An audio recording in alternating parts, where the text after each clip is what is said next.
What is up, brothers and sisters? Welcome to the Mitch Gray Show. So glad you can join us today. Make sure you subscribe to the Mitch Gray Show anywhere you listen to podcasts. Also, subscribe to our YouTube channel, Mitch Gray Media, where we put the majority of our shows, our video versions, on the YouTube channel. We also put some other content for you to help you grow in your leadership and in your life.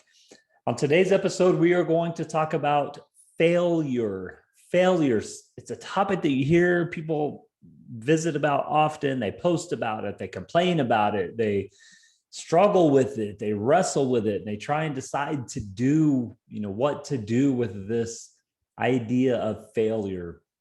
So today's episode is actually called Rethinking Failure. I'm going to give you some things to reconsider about the idea of failure. What does it really look like? What does it mean? How can you deal with it?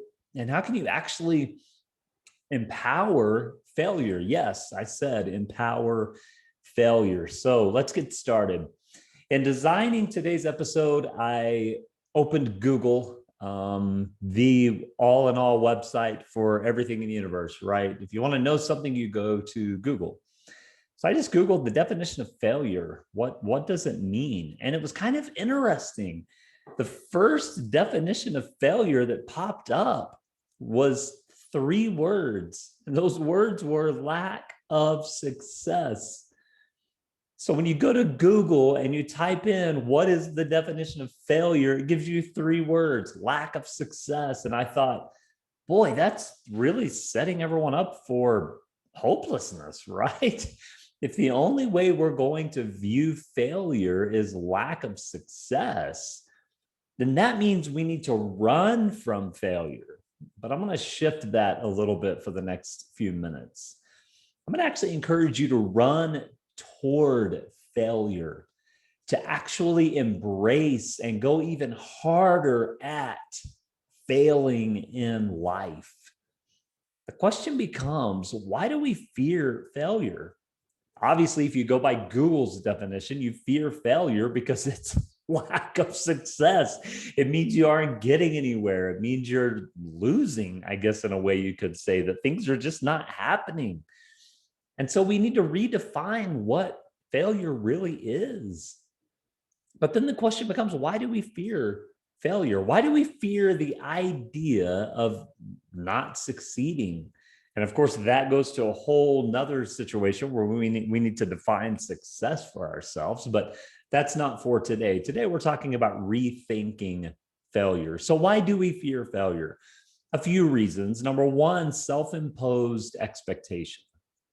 We have all of these expectations that we project onto ourselves internally from the culture we grew up in, maybe to dreams that we had. Personally, one of the self-imposed expectations that I had was I wanted to be a best-selling author by the time I was 30 years old. I don't know why. That was just when I was 16, 17 years old. I thought by 30, I was going to have it all figured out, right? And of course, at 16, 17, 18 years old, 30 seems like middle age, like life is halfway over. And then you get to 30 and you're like, wow, I still have a lot to learn. I still have a lot to live for. And so one of my expectations was to be a best-selling author at 30. And guess what? It didn't happen. It didn't happen. And that caused a lot of turmoil within myself. It actually caused me to begin fearing failure because I hadn't succeeded at the expectation I'd put on myself. Is it an unrealistic expectation? Potentially. For some, it's not. There are a lot of best-selling authors at 20, 21 years old, but there's also a lot of best-selling authors for the first time at 60 years old. And so you never know how life is going to play out. But we fear failure often because of those self-imposed expectations.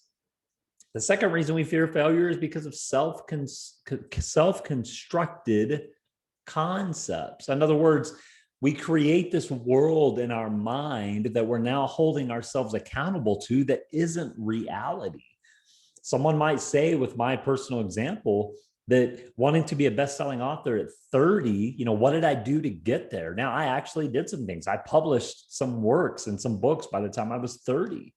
But did I really set myself up for the reality of the world I was living in so that I could actually succeed at that expectation?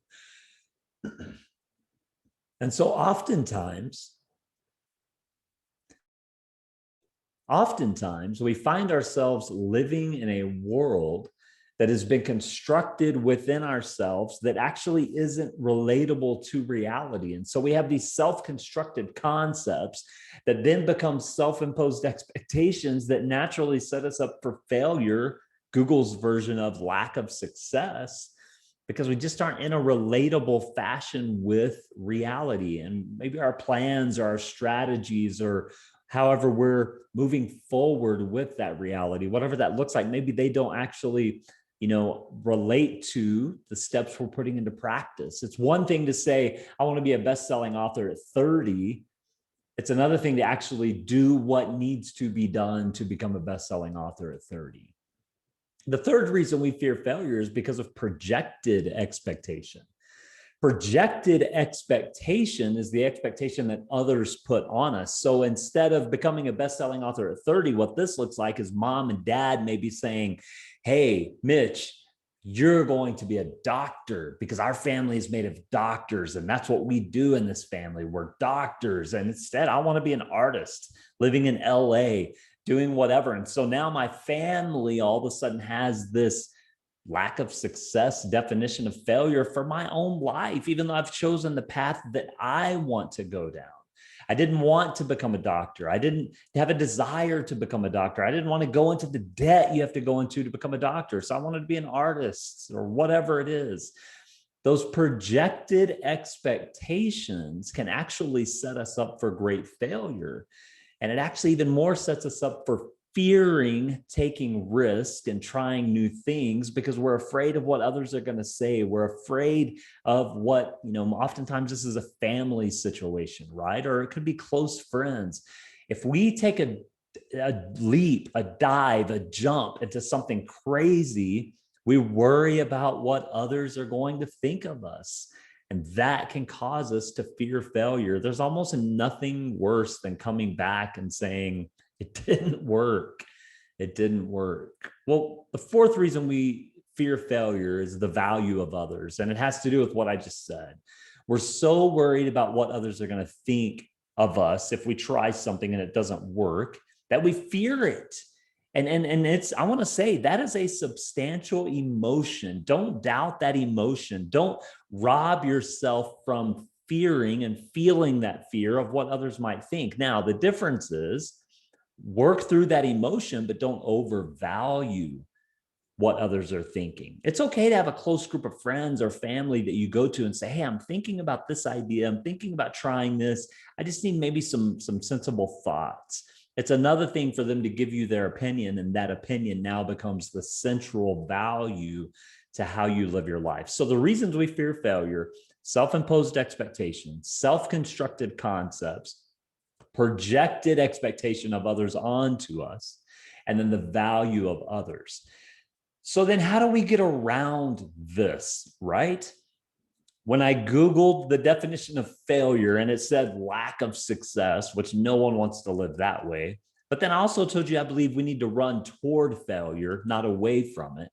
How do we get through that? All of those self-imposed expectations, the constructs that we create, the projected expectations, and the opinions and values of others. How do we get around that to not be afraid to fail, but actually say failure is a key element to my growth? So here are 3 healthy ways to view failure, because you first have to change your perception of things before you can actually start living them. 3 healthy ways to view failure. And this can be for you personally, or if you're in a leadership position, I would even encourage you to use this among your team. Reshape and recraft and reframe and rethink failure among your team members. That's a valuable conversation to have. The first healthy view of failure is this: view failure as a class or a course. In other words, don't give failure so much value that you're like, oh my gosh, if I don't succeed at that, everyone's going to say something and I'm going to feel like an idiot and it's just not going to work. Instead, view it like a class that you're enrolling in. You're enrolling in this class called failure. And what you're going to learn to do is try all kinds of new stuff and neat stuff and cool stuff and stuff that makes you come alive. And you're going to get to really screw it up really quickly. And that's the way you pass the class. You actually pass the class by failing. So when you view failure as a class or a course that you're taking, what you're doing is you're learning what works and what doesn't work. I actually think that one of the greatest mistakes that can happen to a young person is if they have success too early, because it spoils them, right? It spoils them when they have success early and they don't know how to turn or to face or to walk through when they don't have moments of success, when they have failure. And so rethink the idea of failure and look at it as a class or a course that you're learning what works and what doesn't work. Number two, view failure as a roadmap toward success. Actually look at failure as it's guiding you. You're learning what works, you're learning what doesn't work, and you're walking through this idea of having a guide in life. If everything goes right, you're not going to learn very much. But when things go wrong, or when you have to make decisions, or when you have to pivot, or when you have to reshape what's happening in life, then you can really learn the good stuff. So view failure as your roadmap towards success. And lastly, view failure as your training. You know, when you're looking to change your diet or you're looking to change your life, or maybe you went to the doctor and the doctor said, hey, you're faced with these health issues if you don't make some major changes. You usually go to a gym or you hire a trainer or a coach or an expert in that area to help you find the health you need. So view failure as your trainer, view failure as your guide, as the person that's helping you shift and change and make the necessary needed changes that need to happen for you to find success, the changes that need to happen for you to step into your full potential and your full being. View failure as a class or a course, view failure as your roadmap, and view failure as your training. Just like you would hire a coach to get you through something, view failure as that. Again, when I went to Google and said, what does failure mean? And it said lack of success, I just thought, boy, that's so wrong.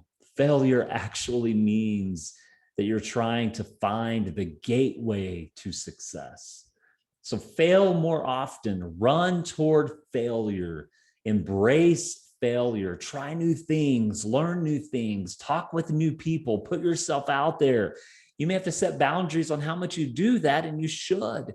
But just do it. Be to the work that you love to do. And when you can shift and rethink and reframe what failure means to you, it's going to open a whole new world to possibility and to potential. Share it with me. Let me know how you're viewing failure. Let me know how it's working out for you. I'd love to hear some stories about how you failed, fell flat on your face, and it didn't work, because those are really the awesome stories within humanity. Thank you again for listening to the Mitch Gray Show. Subscribe anywhere you listen to podcasts. Also subscribe to our YouTube channel, Mitch Gray Media. And we look forward to talking to you soon.